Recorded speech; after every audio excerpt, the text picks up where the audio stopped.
সম্প্রতি ফেসবুকে দেখতে পাচ্ছি যে আমার নামে আসলে বেশ কিছু আইডি তৈরি হয়েছে। এই আইডির সংখ্যা আসলে 50 ছাড়িয়ে গিয়েছে, কিন্তু আমার শুধুমাত্র একটি ফেসবুক আইডি রয়েছে এবং অন্য কোনো ফেসবুকের যে পেজ বা এরকম কোনো কিছুই নেই।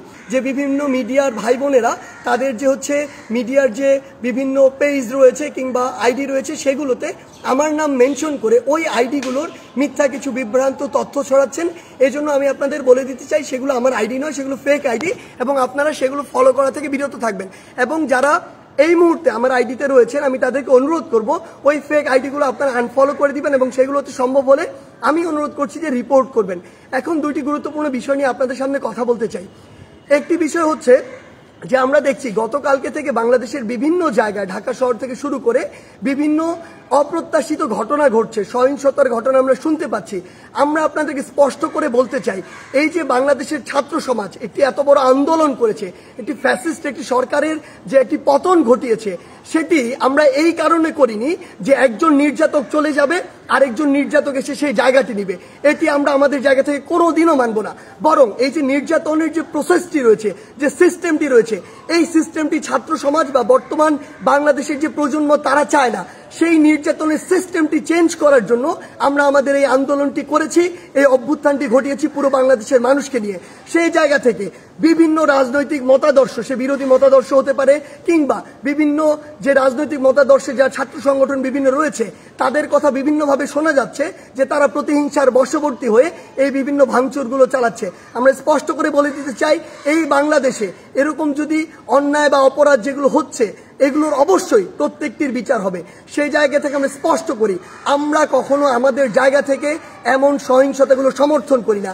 একটি দল 15-16 বছর ধরে বাংলাদেশে এই একটি রেজিম চালিয়েছে, একটি যে স্বৈরাচারী ব্যবস্থা চালিয়েছে, আবার কেউ এসে যদি এটি চালায় তাহলে আসলে পরিবর্তনটা হলো কি, লাভটি হলো কি? আমাদের প্রত্যাশার সাথে এটা কোনোদিন প্রাসঙ্গিক হয়? কখনো হয় না। তাই আমাদেরকে এটা আমাদের কাজের মাধ্যমে প্রকাশ করতে হবে যে আমরা যে বাংলাদেশের স্বপ্ন দেখি সেটি আসলে আমরা সত্যি করতে চাই। আরেকটি স্পষ্ট করে কথা বলতে চাই, সেটি হচ্ছে যে আমাদের যে সংখ্যালঘু ভাই বোনেরা রয়েছে তাদের বিভিন্ন ধর্মীয় উপাসনালয় রয়েছে, সেগুলোতে অনেকেই চক্রান্ত করে আঘাত করার চেষ্টা করছে, অনেকে প্রোপাগান্ডা ছড়াচ্ছে, যা হচ্ছে না তাও বলছে। সেই জায়গা থেকে আমাদের সকলকে, সকল ধর্মের বর্ণের সকলকে এই দায়িত্ব নিতে হবে যে আমাদের যে ভাই বোনেরা এটি শিকার হচ্ছে তাদেরকে আমাদের প্রোটেক্ট করতে হবে। একটি জিনিস মনে রাখবেন, 1971 যখন বাংলাদেশ স্বাধীন হয়েছিল কোনো নির্দিষ্ট ধর্মের মানুষের কারণে স্বাধীন হয়নি। এই বাংলাদেশ একটি অসাম্প্রদায়িক দেশ এবং এখানে সকল ধর্মের মানুষের এই যে প্রচেষ্টার ফলে বাংলাদেশ আজকে এই পর্যায়ে, কিংবা আজকে 2024 সালে দাঁড়িয়ে যে অভ্যুত্থানটি বাংলাদেশে ঘটেছে, যে স্বৈরাচারের পতনটি ঘটেছে, সেটি কোনো একটি নির্দিষ্ট ধর্মের মানুষের কারণে ঘটেনি। সেটি পুরো বাংলাদেশে বিভিন্ন ধর্মের মতাদর্শের বর্ণের গোষ্ঠী যারা রয়েছে সকলের সম্মিলিত প্রচেষ্টায় ঘটেছে। সেই জায়গা থেকে আমি আপনাদেরকে এটা স্পষ্ট করে জানিয়ে দিতে চাই, যারা এই কাজগুলো করছে অবশ্যই তাদেরকেও বিচারের আওতায় আনা হবে। কিন্তু আমাদের দায়িত্ব হচ্ছে আমরা আমাদের জায়গা থেকে আমাদের আশেপাশে বিভিন্ন সংখ্যালঘু ভাই বোনদের যদি কোনো বাড়িঘর কিংবা ধর্মীয় উপাসনালয় থাকে, আমরা নিজেরা গিয়ে সেগুলোকে প্রোটেক্ট করব। সেই দায়িত্বটি আমাদের। কারণ আমাদের আসলে স্বাধীনতার এখনো শুধুমাত্র একটি প্রাথমিক বিজয় হয়েছে, চূড়ান্ত ধাপে আমরা যাইনি। এটি ভুলণ্ঠিত করার জন্য অসংখ্য দেশের বাইরের অপশক্তি তাদের সর্বোচ্চটিকে দিয়ে চেষ্টা করছে।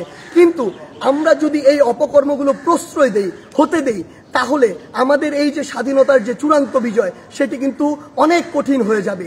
সেই জায়গা থেকে সকলের কাছে অনুরোধ যে আমাদের সকল ভাই বোন যারা এই অত্যাচারের শিকার হচ্ছে সেগুলোর আপনার পাশে গিয়ে দাঁড়ান, সেগুলোর প্রতিবাদ জানান।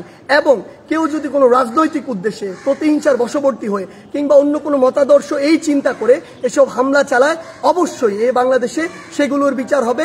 আপনারা সবাই সবার জায়গায় সচেষ্ট থাকুন যতক্ষণ না পর্যন্ত এই বাংলাদেশে জনগণের ভোটে, জনগণের দ্বারা নির্বাচিত একটি সরকার না প্রতিষ্ঠিত হচ্ছে। ধন্যবাদ।